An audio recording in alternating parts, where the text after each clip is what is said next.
네, 같이 한번 우리 교독하면서 읽도록 하겠습니다. 제가 먼저 읽도록 하겠습니다.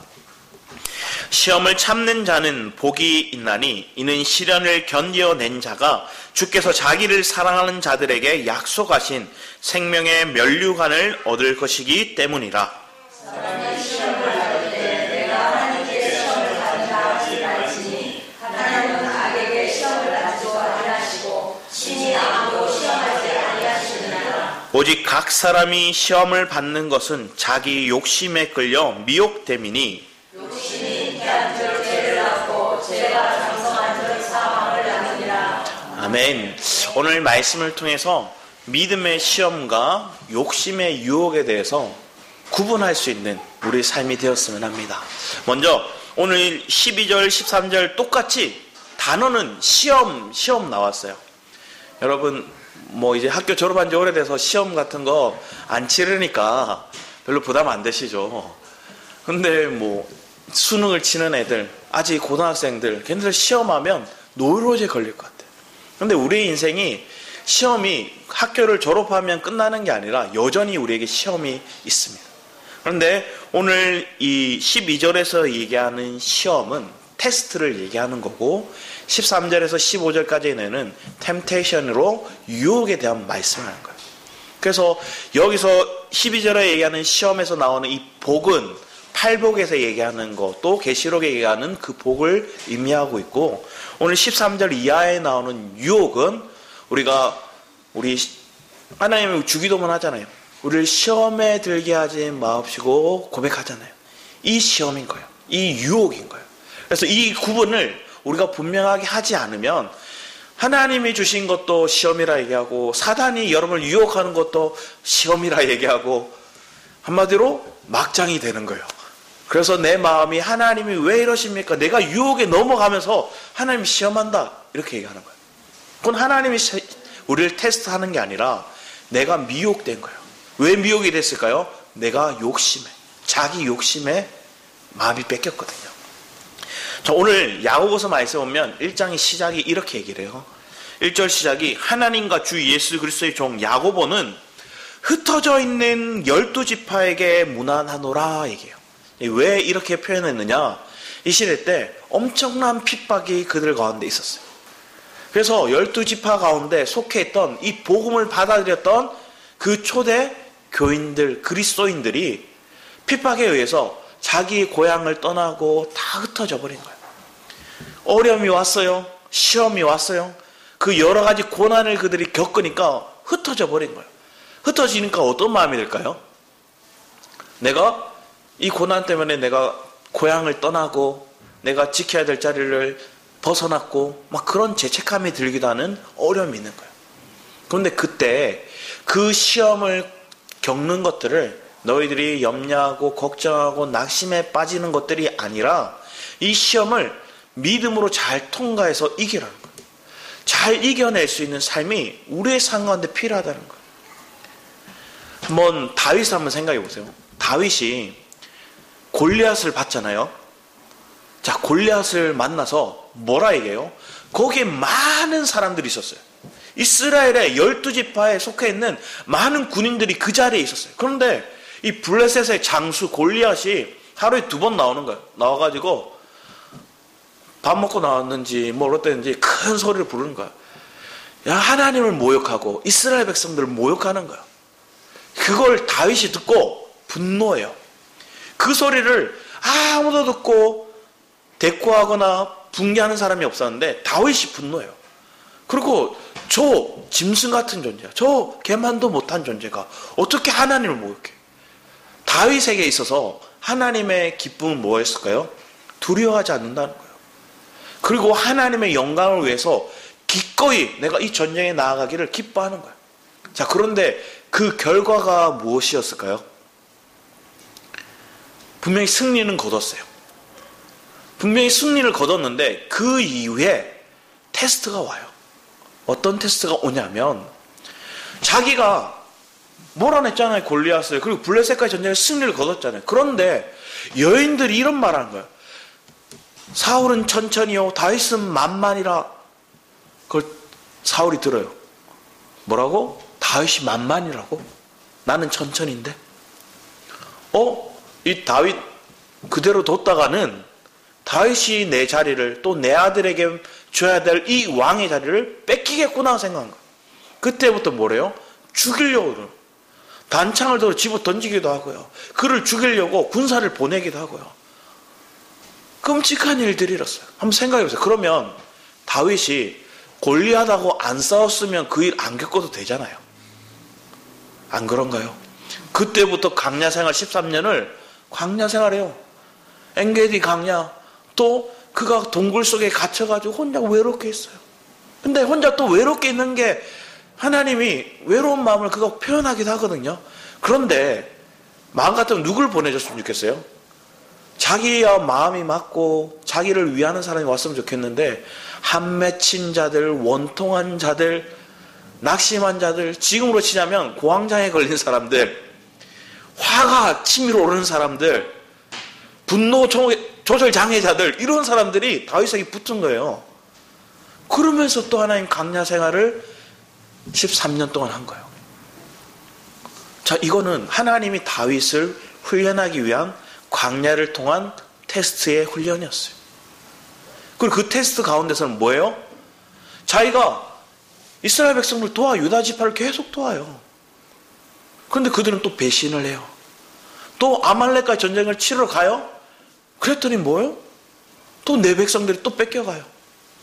이런 끔찍한 일들이 계속 일어나는 거예요. 그때마다 다윗은 하나님께 무릎 꿇고 기도해요.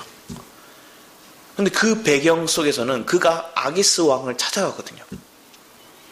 원래 두려운 마음에 잡혀서 그가 두려워했대요. 사울을 두려워하여 누구에게 갔느냐? 블레셋의 아기스한테 갔어요. 아기스 왕은 다윗이 오니까 어떻게 해요? 저 자식 우리 장군 죽였는데, 우리 군사들 피파하겠는데, 살려두면 안 됩니다. 밑에 부하들에게 얘기해요. 그때 침을 질질질 흘리면서 미친 척을 하는 거예요. 근데 이 시대 때 정신병이 고대 근동사에는 전염병이라고 생각했어요. 약간. 그래서 미친 척 하니까 손도 안 대고 저 쫓아내라 쫓아내 해서 침 질질 수염에 흘리면서 나와서 그때부터 다윗이 얘기하죠. 하나님이 고 하면 가겠습니다. 하나님 멈추라 하면 멈추겠습니다. 그랬더니 주님이 400명을 쫙 붙여주시는 거예요. 자, 이런 테스트는 우리에게 뭘 하는 거예요? 우리를 더 하나님이 연단해 가시는 테스트인 거예요. 로마서 5장에 얘기하잖아요. 환난은 인내를, 인내는 연단을, 연단을 소망을 이루는 줄 우리가 아노라. 여러분의 삶 가운데 그 연단이 소망을 이루는 삶을 이루어가심을 바라보는 거예요. 그래서 예수를 믿는 사람에게 경험하는 테스트는 우리를 옛사람의 성부를 태우기 위한 불과 같은 테스트가 우리에게 없는 거예요. 그래서 내 옛사람이 태워져요. 금이 24K가 왜 24K예요? 24번 불에 들어가잖아요. 그래서 불순물이 제거되는 거예요. 불에 들어갈 때마다 불순물이 제거돼요. 불에 들어갔다 나올 때마다 또 순전해져요. 우리의 삶이 그런 거예요. 우리가 테스트를 경험하는 그 과정 속에서 하나님을 믿고 하나님을 체험하고 하나님을 의지하는 그 과정을 통해서 내가 더 정결해지는 거예요.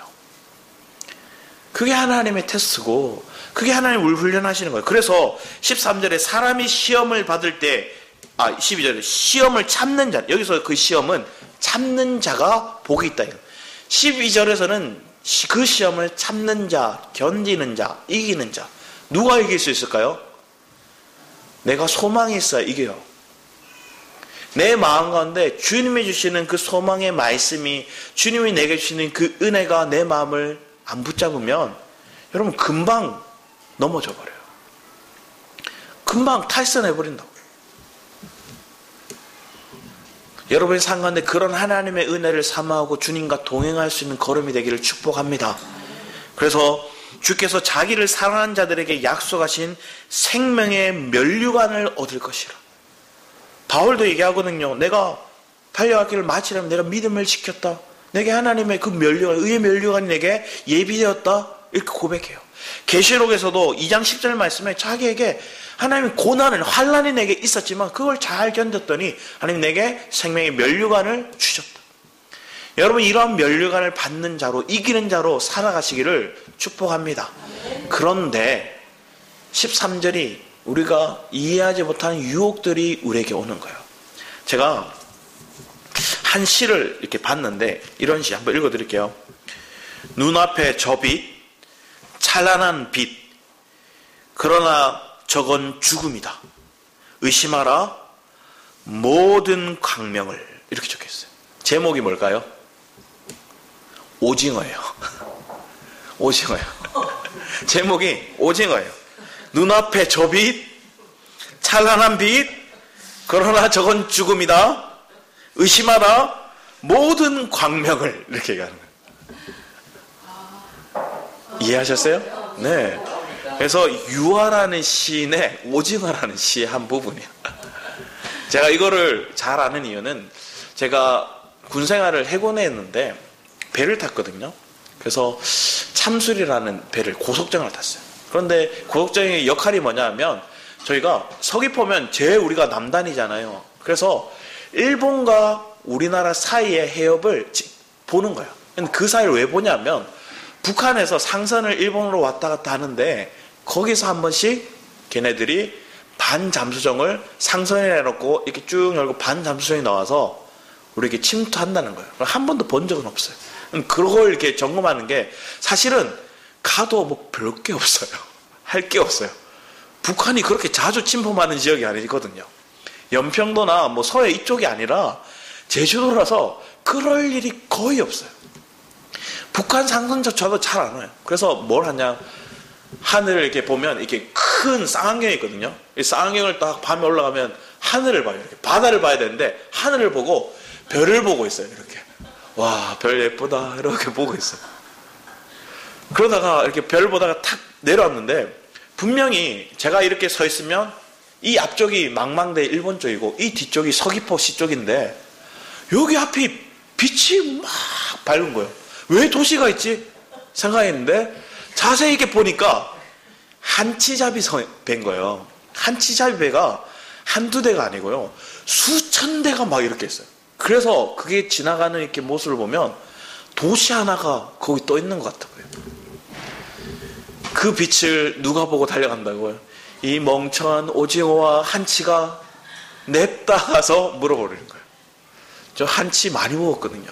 오징어 이런 거 그 피대기라 하나요? 이렇게 반쯤 말린 거 있잖아요. 슈퍼에 이렇게 걸어서 팔아요. 1,000원에 팔아요. 되게 많이 사 먹었어요. 엄청 맛있거든요. 오징어 입장에서는 뭐예요? 저 광명을 보고 속아서 그가 죽음에 이르는 그런 모습이 있었는데. 그런데 우리의 삶에도 그래요. 사단이 뭐라요? 강명의 천사로 우리에게 다가와요. 우리를 속여요. 우리를 미혹하는 거예요. 우리를 삼키려고 드는 거예요. 제가 오늘도 순간 속은 게 있어요. 뭐였냐면 교회 아침에 차를 이렇게 운전해 오는데 앞에 차가 느릿느릿 가면서 이상해요. 이렇게 가는데 자꾸 이렇게 뒤에 브레이크 밟는 등이 계속 뜨는 거 있잖아요. 왜 저러지 하고 있는데 갑자기 이 차로가 저는 이렇게 우회전해야 되고 이 차는 이렇게 좌회전하려고 좌회전 차선에 딱 들어가는 거예요. 그래서 제가 어떻게 했을까요? 난 우회전해야 되니까 우회전 차로 쏙 들어갔더니 이 차가 좌회전 차로에서 우회전을 팍 하는 거예요. 제가 뭐라 했을까요? 상상에 맡기겠습니다. 제 속에 나도 모르는 것들이 이렇게 올라오는 거예요. 그것도 언제요? 오늘 예배 준비하러 오면서 그랬어요. 와, 그러면서 순간 내 속에 있는 내 안에 거짓됨, 내 안에 온전치 않음이 막 생각이 나는 거예요. 운전하나 하면서 내 속에 있는 실체가 드러나요. 저 삐리리 이런 생각이 나오는 거야. 보통 은혜 충만하면 복 받아라 예수 피 막 이 정도로 끝나겠지만 내가 순간적으로 그 위협을 느끼면 이렇게 확 들어오니까 너무 깜짝 놀라요. 그러면서 빡 누르면서 속으로 이렇게 죄를 범하는 거죠. 근데 여러분의 삶은 어떠한가요? 이러한 순간순간에 내가 넘어질 만한 그런 미혹들이, 어려움들이 내게 오는 거예요. 내게 지금 빨리 가고자 하는 내 마음의 욕심이, 또 내 생명을 더 귀하게 여기는 그 마음이 저 사람을 실수인데도 분노하게 되고, 실수인데도 지적하게 되고 그런 모습이 우리 속에 있는 거예요. 하윤이가 꼭 엄마 아빠한테 한 소리를 들으면 그걸 누구한테 풀까요? 박하윤, 박하영, 너 왜 지금 이렇게 말을 안 들어? 박하영, 이거 해라고 했지? 뭐 이러는 거예요. 보고 오면서 기가 차서 혀를 차려고 하다가 주님, 이걸 보게 하시는 이유가 있으시겠죠? 하고 또 기도하게 되는 거야. 왜 그럴까요? 내가 그래 나니까 제가 저러는 거예요. 여러분도 그럴 때가 많죠. 여러분도. 우리가 그래요. 자, 그러면 이 13절 말씀 뭐예요? 사람이 시험을 받을 때 내가 하나님께 시험, 이런 게 하나님이 날 왜 테스트하세요? 이렇게 생각하지 마시라고요. 알겠죠? 하나님이 그런 유혹을 통해서 여러분을 시험하신 게 아니에요. 이거는 유혹이에요, 유혹. 순간순간 내 육체를, 내 자아를, 내 옛사람을 더 사랑해서 나오는 내 마음에 내 표현들이 이렇게 나오는 거예요. 그러면 뒤에 얘기를 합니다. 오직 각 사람이 시험을 받는 것은 자기 욕심에 끌려 미혹됩니다. 자기 욕심에 끌려 미혹되었다 분명히 얘기를 하고 있어요. 자, 앞에 다윗을 얘기했습니다. 다윗이 골리앗과의 전쟁에 승리하고 사울이 핍박하는데 지키다가 결국은 그 도망하게 되는 그 과정들, 그래서 13년 동안 광야 생활, 유다 광야를 떠돌이 신세하는 그 광야의 테스트는 하나님이 그를 훈련하심이었어요. 그런데 다윗도 뭐 할 때가 있어요? 유혹받았어요. 언제 유혹받았는가 우리 한번 살펴보기 원합니다. 많이 지나가야 되네요. 우리 사무엘상 24장 11장입니다. 사무엘하 11장 말씀 보겠습니다. 사무엘하 11장 1절 2절 같이 한번 읽어보겠습니다. 사무엘하 11장 1, 2절입니다. 시작. 그 해가 돌아와 왕들이 출전할 때가 되매 다윗이 요압과 그에게 있는 그의 부하들과 온 이스라엘 군대를 보내니 그들이 암몬 자손을 멸하고 라빠를 에워쌌고 다윗은 예루살렘에 그대로 있더라.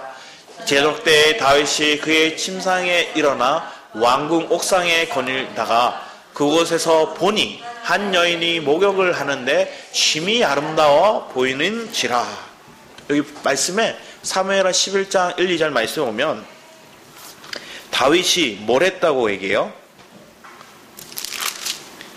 다윗이 군사들, 자기 부하들은 전쟁에 출전했는데 요압과 그에게 있는 그의 부하들은 온 이스라엘 군대를 뭐 했대요? 보냈대요. 전쟁에 보냈대요. 보내고 그들이 암몬 자손을 멸하고 라빠를 에워싸고 다윗은 뭐 했대요? 예루살렘에 머물렀대요. 그대로 있더라 얘기하는 거예요. 앞에서 보면 사실은 다윗이 광야 생활할 때 24장 4절 6절 말씀 보면 언제요? 동굴 속에 갇혀가 숨어 있어요. 사울이 죽이러 와. 쫓아왔는데. 그런데 사울이 응가를 하러 이렇게 들어왔나 봐요. 굴 속에. 들어왔는데 부하들이 뭐예요? 하나님이 주신 기회입니다. 이렇게 얘기해요. 그런데 다윗이 그게 아닌 것 같아요. 그래서 옷자락만 이렇게 잘랐어요. 그러고도 마음에 찔렸어요. 마음이 저기 5절 말씀 보면 그리한 후에 사울의 옷자락을 뱀으로 말미암아 다윗의 마음이 찔려 자기 사람들에게 이르되 내가 손을 들어 여호와의 기름 부음 받은 내 주를 치는 것은 여호와께서 금하시는 것이니 그는 여호와의 기름 부음 받은 자가 됨이니라 하고, 그가 하나님 앞에 민감하게 영적으로 훈련받고 테스트 받을 때는, 고난이 심할 때는 자기 임의대로 자기 생각대로 행동하지 않아요. 사람들이 얘기하는 좋은 기회입니다. 유혹이잖아요. 그런데 이 유혹에 안 넘어갔어요. 그리고 그를 살려줘요. 나중에 한 번 더 똑같은 일이 있어요. 자, 그런데 전쟁에 안 나가고 머물러 있고 자기 군사들만 보내요.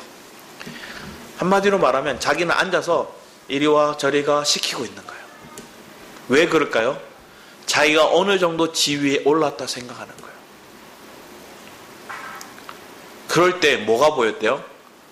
괜히 모욕하고 있는 여인이 보이는 거예요. 자, 그런데 우리 사무엘하 11장 말씀 보면 그 뒤에 보면 이런 표현들이 돼 있어요. 3절에 보면 다윗이 사람을 보내 얘기해요. 자, 앞에서는 이스라엘 군사들, 요압과 그 군사들을 전쟁터로 보냈고, 지금 자기는 또 누구를 어디에 보내요? 저 바세바에게 보내는 거예요. 저 데려와라. 쟤 누군지 데려와라. 보내요. 그리고 또 4절 말씀에 다윗이 전령을 보내어 그 여자를 자기에게로 앞에는 저 여인이 누군지 물어보기로 보냈고, 다시 보내는 때는 뭐 하는 거예요? 저 여인을 데려와라. 뭐 하는 거예요? 자기 안에 욕심이, 자기 안에 정력이 꽉 차버렸어요. 이제 뭐 주차할 수가 없어요. 브레이크가 없어요. 그냥 달려버리는 거예요. 사람을 보내고 누군지 알아보고, 누군지 알아봤는데 누구 아내래요? 헷사람 우리아의 아내입니다. 이 사람은 다윗과 전쟁터에서 목숨을 걸고 같이 싸웠던 용맹한 자기의 부하예요. 아는데 뭐예요? 사람을 또 보내요. 데려오라는 거예요. 5절 말씀에 보면 또 이렇게 줘요. 그 여인이 임신함에 또 사람을 보내 다윗에게 말하 이르되 내가 임신하였나이다 하니라. 그래서 뒤에 쭉 말씀 보면 다윗이 누구를 불러들이냐? 이 우리아를 불러들여요. 그리고 우리아를 어떻게 하느냐? 너희 집에 가라. 너희 집에 가서 발 씻어라. 네 아내와 회포를 풀어라. 이런 투의 말을 하는 거예요. 왜? 임신했으니까. 안 가요. 얼마나 충직된지. 왜 안 가? 안 가? 그럼 나를 다시 전쟁터에 보내겠다. 이제는 그가 말을 안 들으니 전쟁으로 보내는데 그의 편지에 요압에게 보내는 편지가 있어요. 뭐라느냐? 얘를 제일 선봉에 세워서 죽이라는 거예요. 살인 방조죄. 장수, 자기의 왕이 자기 신하를 죽음으로 내보는 거예요. 유혹의 마음이 미혹에 잡히니까 이렇게 행동하는 거야. 그래서 요압에게 보내요. 요압이 이걸 봐요. 뭐지 다윗? 왜 이러지? 다윗이 미쳤나? 다윗이 왜 얘를 죽이려고 하지? 그치만 편지를 썼으니 그대로 행해요. 그리고 다시 보내는 거예요. 전령을 보내서 당신이 쓴 편지 그대로 행했습니다. 그리고 그 우리아가 죽었습니다. 그런데 어떻게 할까요? 다시 사람을 보내요. 어디에? 바세바에게. 바세바 이제 들어와라. 합당하게 자기 아내로 자기 첩으로 데려와 버리는 거예요. 이게 미혹된 사람의 분간이 안 돼요.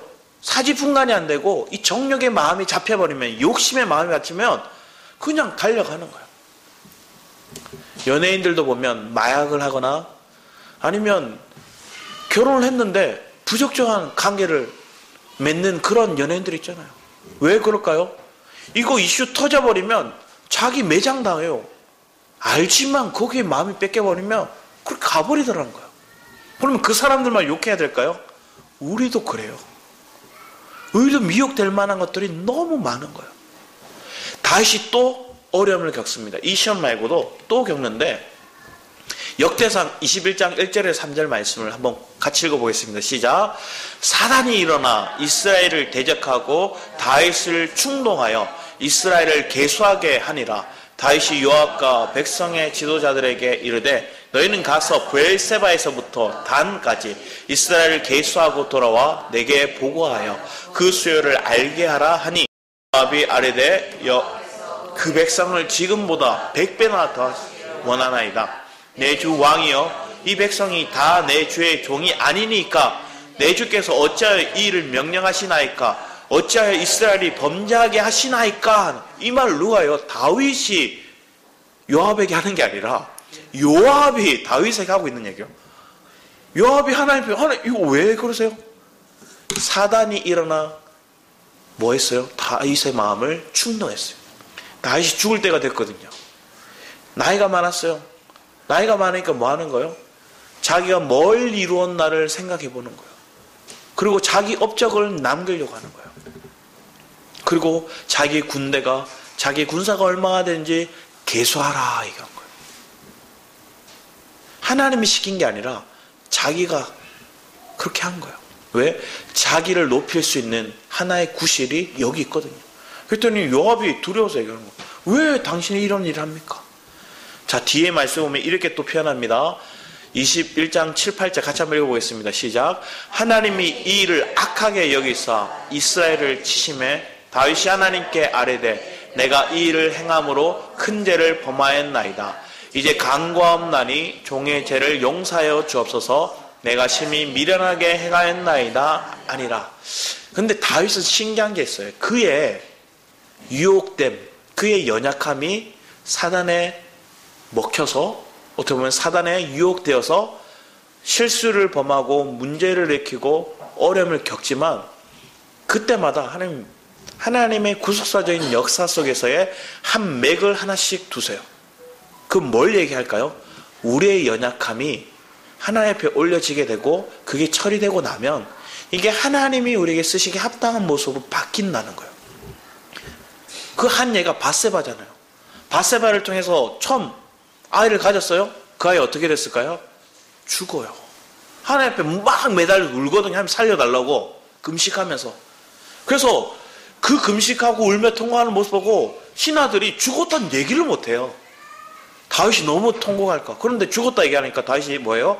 탁탁 털어버리고 다시 일어나서 하나님 앞에 예배드려요. 그리고 나서 주신 아들이 솔로몬이에요. 그 아들이 유업을 잇게 되고 그 아들이 성전을 건축하게 돼요. 자, 오늘 이 역대상에 나오고 있는 다윗이 계수해요. 자기 인구수를 계수하고 난 다음에 하나님께 세 가지를 얘기했어요. 너 전쟁이 나서 쫓겨다닐래? 아니면 이 땅에 기근이 일어서 너희들이 배고픔을 느낄래? 아니면 너희 삶 속에 전염병이 일어나서 그 전염병을 겪을래? 앞에 두 개는 다윗이 다 경험해봤어요. 배고픔도 경험해봤고요. 쫓겨다니는 것도 해봤고요. 근데 전염병에 대한 의미를 자기가 잘 몰랐어요. 제일 짧았거든요. 전염병이요. 하루 만에 7만 명이 죽어버려요. 벌벌벌 떨어요, 다윗이. 그 전염병이 있는 창궐하고 있는 그 지역에 다윗이 달려 하나님 앞에 무릎 꿇어요. 하나님 용서해달라고 기도해요. 그곳이 성전의 터가 되는 기초되는 지역이 돼버려요. 다윗은 사실 하나님 앞에 그렇게 열정적인 사람이었어요. 한번 보세요. 그가 예루살렘을 정복하거든요. 그 이전에 사울 때도 그 이전에 가나안 정복 때도 이 예루살렘을 정복을 못해요. 엄청난 민족이 그 땅을 차지하면서 그 땅이 이렇게 봉우리로 올라와 있어서 천의 요새라서 못 침범하는 거예요. 근데 다윗이 꿈을 품고 벌써부터 골리앗을 죽일 때부터 골리앗의 머리를 거기다 갖다 넣거든요. 그 땅을 차지하고자 하는 목적의 마음을 가져요. 그 땅을 차지했어요. 그리고 누구 때 그랬어요? 홈니와 비나스가 번개를 들고 나갔다가 뺏겼잖아요. 근데 번개 스스로 다시 돌아와요. 그 번개를 다시금 성전에 다시금 그 땅에 가져오려고 다윗이 하나님 앞에 기도하고 나아가요. 번개를 가져오잖아요. 하나님 앞에 또 성전을 짓고자 하는 마음을 가졌고 하나님 우리에게 허락하신 땅들을 다시금 회복하고자 하는 마음을 가졌고 내 민족 내 백성을 구하고자 하는 마음이 그 누구보다 아버지의 마음을 가지고 열정적으로 살았던 게 다윗인데 다윗의 연약함이 분명히 있었고 그 연약함을 사단이 삼키려고 들었어요. 미혹되었어요. 근데 다윗의 중요한 가치관이 있는데 그건 뭘까요? 하나님을 절대적으로 신뢰하는 마음이 있어요. 내가 미혹되었다 할지라도 내가 넘어졌다 할지라도 회복의 탄력성이 다윗에게는 너무 강해서 왜? 체험한 것들이 있거든요. 주님을 경험한 것들이 있으니까 회복 탄력성이 굉장히 좋은 거예요. 나단 선지자가 비유로 얘기하잖아요. 양으로 한 마리 양 가지고 있는 그 사람의 양을 많은 양을 가진 사람이 빼앗아 버렸다. 그게 누굽니까? 내가 당장 그를 정죄하겠습니다. 그를 심판하겠습니다. 그게 당신이요. 그게 너야. 바로 무릎 꿇어요. 그리고 시편에서는 주의 영이 나를 떠나는 거 가장 두려워요. 그게 다윗이에요. 그게 신앙의 순수함이고 신앙의 영적인 탄력성을 가지고 있는 믿음의 결단을 가진 사람의 모습이에요. 우리가 그런 은혜를 사모하는 자들이 되었으면 합니다. 우리가 그런 믿음을 가지면 넘어졌더라 하더라도 다시 일어서요. 다시 일어나 주님 앞에 나아가요. 엎드리는 거예요. 전도서를 보면 어떤 마음이 드세요? 헛되고 모든 것이 헛되다. 해 아래에 있는 것 다 헛되다. 이 땅에 있는 게 다 헛되대요. 자, 그런 마음이 들면 우리는 두 가지로 해석할 수 있어요. 왜 그럴까요? 내가 세상 살아보니까 별로 진짜 이룬 게 없고, 또 사람들을 만나보니까 다 사기당하고 나를 속이고 허탄한 마음에 헛되다 하는 사람이 있고요. 내가 영적인 걸 보니까, 하늘의 것들을 보니까 땅의 것들은 썩어 없어질 것들이라는 걸 알기 때문에 이 땅의 것들은 헛되다 얘기하는 사람이 있어요. 그런데 이 두 사람의 마음의 방향은 달라요. 마음의 가치관은 다른 거예요. 왜 그럴까요? 그냥 내가 허무주의에 빠져서 세상에 사람도 치이고 환경에 치이고 돈에 치이고 그래서 내가 헛되다 하는 사람들은 그 마음에 기쁨과 평강이 없어요. 그 마음에 연민과 고민과 염려만 그 삶 속에 가득한 거예요. 그런데 하늘의 것들을 가진 사람은 그 마음에 풍요가 있어요. 그래서 하나님이 그 마음 가운데 평강을 주시는 거예요. 우리 요한에서 2장 15절에 17절 말씀 먼저 한번 보겠습니다. 같이 읽어보겠습니다. 시작. 이 세상이나 세상에 있는 것들을 사랑치 말라. 누구든지 세상을 사랑하면 아버지의 사랑이 그 속에 있지 아니하니 이는 세상에 있는 모든 것이 육신의 정욕과 안목의 정욕과 이생의 자랑이니 다 아버지께로 찾아온 아니요 세상으로 쫓아온 것이라. 이 세상 그 정욕도 지나가되 오직 하나님의 뜻을 행하는 이는 영원히 거하리라. 여러분 마음에 육신의 정욕, 안목의 정욕, 이생의 자랑, 누가 이걸 시험을 겪었어요? 하와 때부터 겪었잖아요. 뱀이 와서 관계를 폈잖아요. 하나님이 저 다 먹지 말래? 아니, 저것만 먹지 마. 죽을까 하노라. 정령 죽는다 얘기했는데 직접적으로 하는 게 들은 게 없는 하와는 그냥 두리뭉실하게 얘기하는 거예요. 사단이 계속 걸고 넘어요. 저거 먹으면 너 눈이 밝아져. 내 안에 육신의 정욕, 안목의 정욕, 이생의 자랑에 대한 마음이 막 커져요. 그러니까 냅다 먹고 누구도 줘요? 자기 남편도 줘버려요. 그게 인류의 죄의 시작이잖아요. 선악과를 먹는. 그런데 이러한 일들은 오늘날에도 없는 게 아니라 동일하게 일어나고 있어요. 얼마나 많은 교회들이 육신의 정욕과 안목의 정욕과 이생의 자랑을 위해서 교회를 건축하고 교육관을 짓고 뭔가 행사를 치르고 시스템을 만들어서 보이기 위한 것들을 하는 거예요. 한 분이 자기 교회를 자랑하는데 뭘 자랑하냐면 첫 번째 자기 교회에 좋은 카페가 있다는 걸 자랑하더라고요. 두 번째 자기 교회에 어린이들이 놀 수 있는 어린이 놀이방이 있다고 자랑하더라고요. 그러면서 나중에 얘기하더니 자기 목사님은 좋은 유학을 다녀온 유학파 목사님의 책도 쓰셨고 우리 목사님은 차를 그때 당시에 그때 옛날이니까 그 현대에 제일 좋은 에쿠땡 있잖아요. 뭐 그거 타고 다닌다고 막 자랑하더라고요. 우리 목사님은 그래 그렇게 자랑하더라고요. 저희 여러분들 교회를 자랑하면 여러분 뭘 자랑하시나요? 우리 교회는 계단을 올라와야 되고 우리 교회는 철문을 열어야 들어올 수 있고 우리 교회 들어왔더니 노래방 기계 같은 반주기를 들어서 찬양을 할 때가 많습니다. 사실은 이거 제가 처음에 느꼈던 마산 순복음교회 왔을 때 놀랐던 세 가지였어요. 계단을 올라왔어요. 철문이 있는 거 놀랐어요. 오, 철문 열었더니 오, 큰 공간이 있어 놀랐어요. 그리고 앉았더니 앞에 노래방 기기가 이렇게 그 예전에 브라운관 있잖아요. 그게 9개인가 12개인가 쫙 박혀있는데 거기에 이렇게 노래방에서 하던 그것처럼 이렇게 화면이 막 나와서 거기에 또 사모님이 그것만 있으면 뭐 하니까 그런 그 줄기나무 같은 거 있잖아요. 이걸 쫙 이렇게 감아 넣으셨어요. 충격이었거든요. 왜? 저는 고신교단에서 한 번도 반주기로 찬양을 불러본 적이 없었어요. 왜냐하면 나름 중대형 교회였기 때문에 반주자가 없은 적이 없기 때문에. 이게 충격이었어요. 와, 뭐지? 그런데 제 안에 본질적으로 깨달은 게 있어요. 무엇이었냐면 내가 큰 교회에서 좋은 찬양당, 좋은 성가대, 많은 악기로 찬양하는 것보다, 그리고 좋은 음향 시스템 안에서의 목사님의 말씀을 듣는 것보다 좁지만 조금 미흡하지만 그 안에서 말씀이 내게 들려오고 이 말씀이 나를 막 기쁨을 주는 거예요. 은혜가 임하는 거예요. 은혜가 임하니까 뭘 할까요? 날마다 기뻐요. 행복해요. 그때 당시에 제가 군대를 딱 제대하고 나서였거든요. 군대 제대하고 나서 고민했어요. 대학을 갈지 말지. 그러면서 조금 더 유보하면서 공장에서 일을 했어요. 교회 그 집사님이 자기가 이렇게 다니는 회사에 꽂아 넣어줬어요.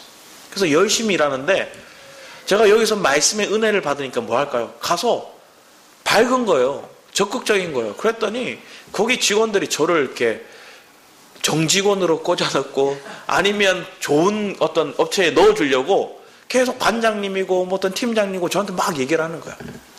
그런데 거기서 공장 일하면서 진짜 힘들었거든요. 그런데 항상 기쁘고 끝나면 교회 와서 예배 드리고 그게 기뻤어요. 근데 그런 마음으로 내가 채워지고 있을 때 하나님이 내게 신학의 길, 이 사명의 길을 딱 주셨거든요. 그때 제가 뭐라고 했다고 얘기했어요?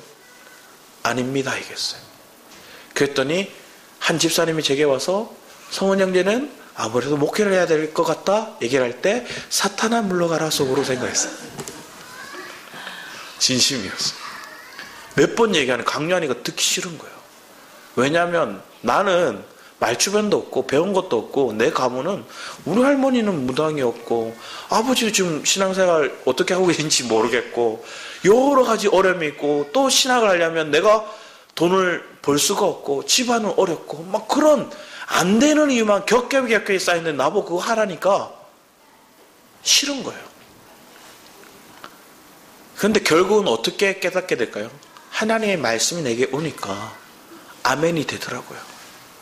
그 아멘이 되니까 하나님이 살아오게 하시더라고요. 학교를 다니고 생활을 하고 결혼을 하고 결혼을 해서도 사례가 얼마 안 돼서 저 결혼할 당시에 제 통장에 500원 있었어요. 이해가 되세요? 통장에 500원 있었어요. 그런데 결혼을 하겠다 했어요. 하나님 채워주시더라고. 신혼집도 마련이 되고 뭐 월세방이긴 했지만 작은 오피스텔에 살았어요. 근데 지금까지 살아오면서 더 작은 집으로 가게 안 하시더라고요. 오피스텔에서 방 2개 있는 집으로 옮기게 하시고 또 나가서 3개 있는 집으로 옮기고 또 3개 있는 집에서 더 큰 평수로 옮기게 하시고 그렇다고 제 자산이 늘었느냐? 안 늘었어요. 더 어려운데 하나님 더 그렇게 하시더라고요.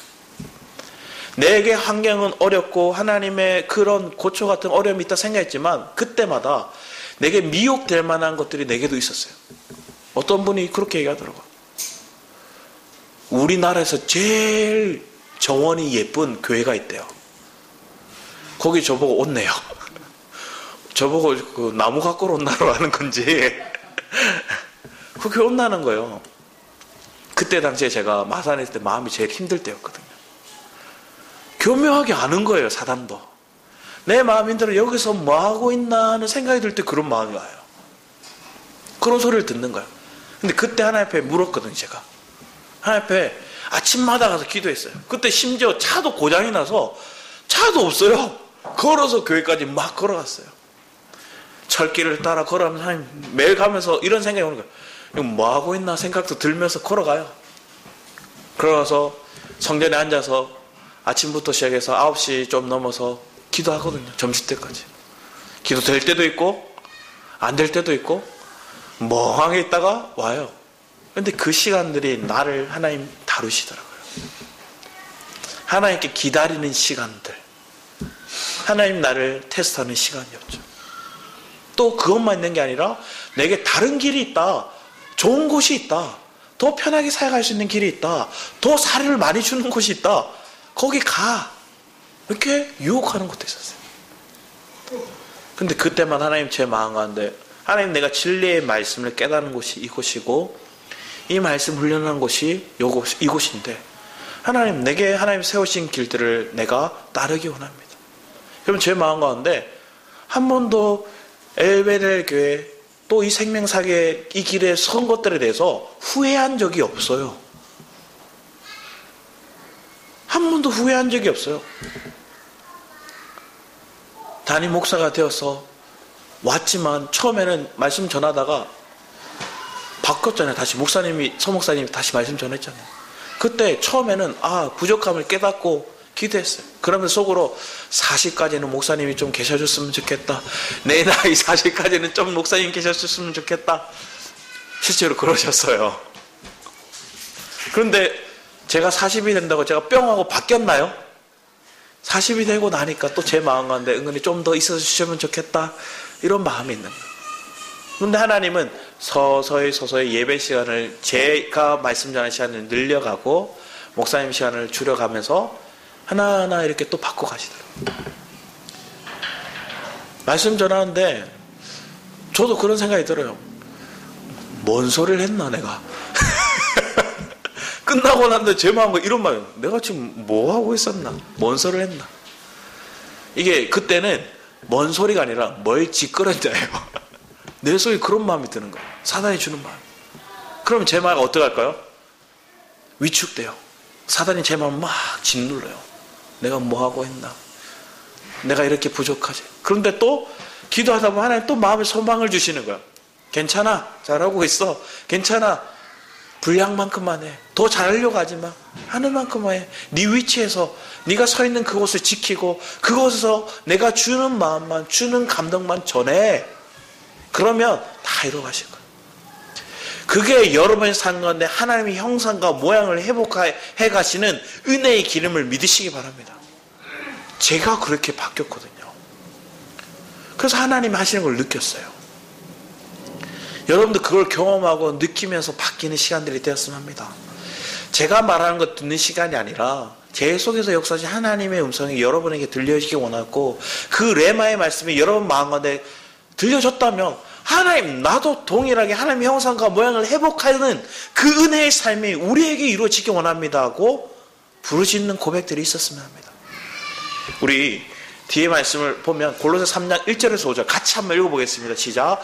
그러므로 너희가 그리스도와 함께 다시 살리심을 받았으면 위의 것을 찾으라. 거기 있는 그리스도께서 하나님 우편에 앉아 계시느니라. 위의 것을 생각하고 땅의 것을 생각지 말라. 이는 너희가 죽었고 너희 생명이 그리스도와 함께 하나님 안에 감추었음이니라. 우리 생명이신 그리스도께서 나타나실 그때 너희도 그와 함께 영광중에 나타나리니 그러므로 땅에 있는 지체를 죽이라. 곧 음란과 부정과 사욕과 악한 정욕과 탐심이니 탐심은 우상 숭배니라. 하나님의 테스트를 이길 때도 소망을 품는 거예요. 그게 뭐냐? 땅의 걸 보는 게 아니라 하늘 걸 보는 거예요. 그런데 미혹이 왔을 때도 사단의 유혹 와서 내 마음에 사욕을 취하고 악한 정욕이 오고 탐심이 오고 우상숭배가 오고 음란이 올 때도 내가 뭘 하는 거예요? 내 안에 그리스도의 생명이 사시는 걸 보는 거예요. 내 속에 사시는 그리스도를 주목하는 거예요. 그러면 여러분의 생명이 그리스도라는 걸 보게 되는 거예요. 여러분의 생명이 그리스도의 생명이고 그 그리스도의 생명은 부활의 생명이라는 고백하는 거예요. 그러면 내가 안 넘어진다는 게 아니에요. 실수를 안 한다는 게 아니에요. 실수를 했지만 다시 전환하고 다시 회복 탄력성이 일어나는 게 빠르다는 거예요. 아, 내 안에 그리스도 생명이지. 저도 그랬거든요. 저도 그랬는데 여러분 저보다 더 똘똘하시잖아요. 더 많이 경험하셨잖아요. 그러면 빨리 회복하고 빨리 생각이 전환이 오는 거예요. 그래서 위의 것을 찾는 거예요. 그럼 여러분 넉넉히 이기실 줄 믿습니다. 그런 애가 우리 안에 있기를 갈망하며 살아가는 게 신앙생활이더라고요. 믿음은 그냥 믿습니다 하고 구하는 게 아니라 진짜 진리를 발견하고 체험하고 경험하는 게 우리에게 필요하더라고요. 그러면 여러분이 지금 삶 속에서 경험 안 했다는 게 아니라 하나님이 여러분들을 이런 가정을 경험케 하세요. 사단도 그냥 그만 왔으면 좋겠는데 내가 제일 연약할 때 탁 와요. 내가 제일 말씀에서 벗어날 때 탁 와요. 내가 제일 은혜에서 조금 미끄럽다 생각할 때 탁 와서 채가는 거예요. 그러면 내가 말씀의 기준이 무엇인지에 대해서 내 마음에 딱 빛을 못 비춰요. 우리 요한 1서 말씀을 한번 볼까요? 요한 1서 말씀에 오면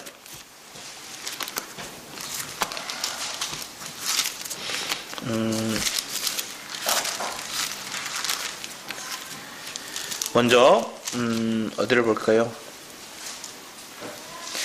5절에서 7절까지의 말씀을 한번 보겠습니다. 5절에 7절 1장 요한일서 5장 1장 5절에 7절 같이 한번 읽어보겠습니다. 시작. 우리가 그에게서 듣고 너에게 전하는 소식은 이것이니 곧 하나님은 빛이시라 그에게는 어둠이 조금도 없으시다는 것이니라. 만일 우리가 하나님과 사귐이 있다 하고 어둠에 행하면 거짓말하고 진리를 행하지 아니함이거니와 그가 빛 가운데 계신 것 같이 우리도 빛 가운데 행하면 우리가 서로 사귐이 있고 그 아들 예수의 피가 우리를 모든 죄에서 깨끗하게 하실 것이다. 앞에 얘기했던 그 오징어가 찾아가는 빛이 그 강명이 아니라 주님의 빛이 우리에게 있으면 우리에게 뭐가 있대요? 주님과 사귐이 있으면 그 빛이 우리에게 온대요. 주님과의 사귐이 어디 있을까요? 내가 말씀을 사모하는 거예요. 주님 앞에 내 상한 심령을 토해놓는 거예요. 그게 주님과 가까이하고 사귀는 거예요. 그리고 여러분의 뿌리를 어디 내려고 하는 거예요? 주님께 물줄기에 뿌리를 쭉 내려고 하는 게 주님과 사귐이 있고 주님과 연결이 되는 걸 얘기하는 거예요. 그러면 그 사귐이 있는 곳에 빛이 있고 그 빛이 있는 곳에 뭐가 나타나냐면 구절 같은 반응이 나타나요. 만일 우리가 우리 죄를 자백하면 그는 미쁘시고 의로우사 우리 죄를 사하시며 우리 모든 불의에서 깨끗하게 하실 것이요. 예수 믿으면서 내가 잘났다 얘기하고 내가 하나님 앞에 뭘 드렸다 얘기하고 내가 이걸 이루었다 얘기하는 사람은 다시 살펴봐야 돼요. 왜 그럴까요? 그 사람은 자기 의로 신앙생활을 하는 거예요. 그런데 진정한 신앙은, 진정한 사귐은, 진정한 빛비침이 우리에게 오면 그 빛이 우리에게 비치면 뭐가 드러나요? 내 속에 오물이, 내 속에 더러운 것들이, 내 속에 죄가 보여요. 그래서 죄의 자백이 나오는 거예요. 처음 믿을 때는 회개가 나오겠고 그 뒤부터는 뭐예요? 죄의 자백이 나오는 거예요. 그래서 우리는 발 씻음이 계속 일어나는 거예요. 우리의 예수 우리만 씻어 나가는 거예요. 그 과정을 해 나가는 게 우리가 성화의 과정인 거예요. 자, 그런 과정을 겪어가는 여러분의 삶 가운데 더 나아가면 뭐 어떤 것들이 있냐면 우리 어디를 볼까요? 뒤에 우리 4장 말씀을 보겠습니다. 요한일서 4장 말씀에 오면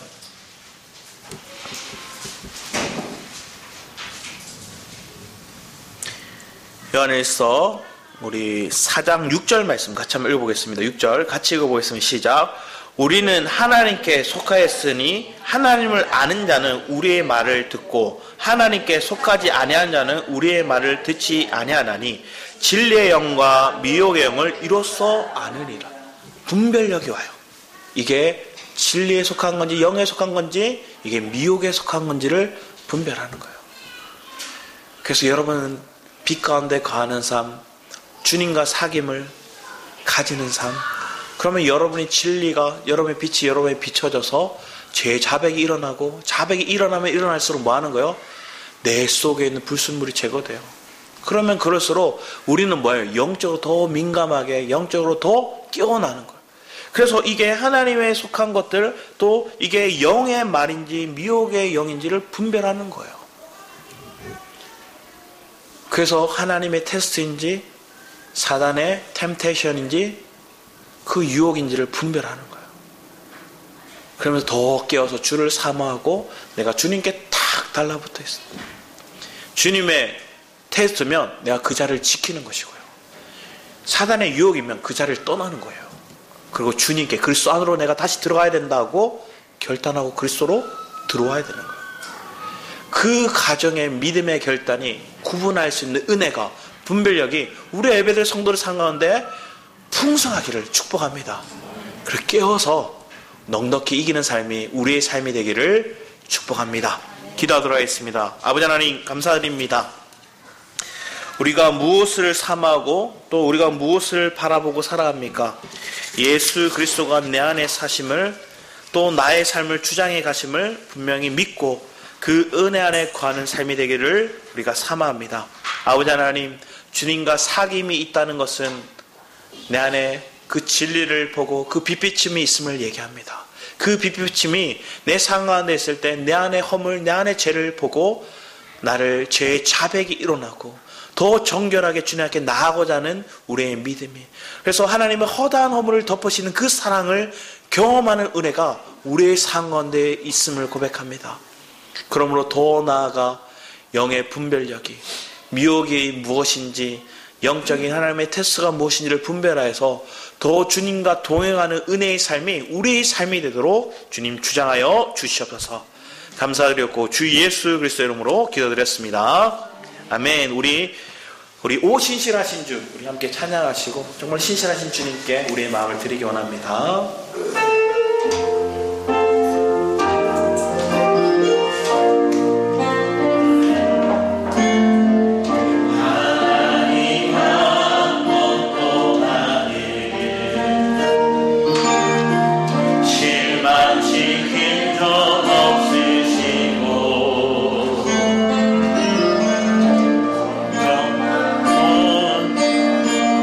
인내로 나니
그 시험이 하나님 우리를 단련해 가신다는 걸 믿기 원합니다. 그러면 그 과정에 하나님 뭘 원하실까요? 믿으라는 거예요. 그런데 내 부패된 옛사람은 안 믿어져요. 내 옛사람의 자아는 안 믿어요. 그런데 이 자아가 깨지고 내 옛사람의 십자가에 넘기면 내 속에 그 영이 그 영과 연합을 이루어 그걸 믿더라고요. 여러분의 가족이 안 변할 것 같나요? 근데 주님이 여러분 마음 가운데 너와 내 집이 구원을 얻으리라 그 말씀을 믿기를 축복합니다. 그리고 내 속에서 저 사람의 행동, 저 사람의 태도를 보는 게 아니라 하나님의 약속의 말씀을 믿고 기도할 수 있는 우리의 삶이 되거든요. 우리의 교회도 동일해요. 우리의 모습을 보는 거예요. 우리 엘베데 성도들의 모습을 보는 거예요. 하나님이 분명히 생명사역을 한다는데 아직은 우리가 뿌리 같아요. 뿌리.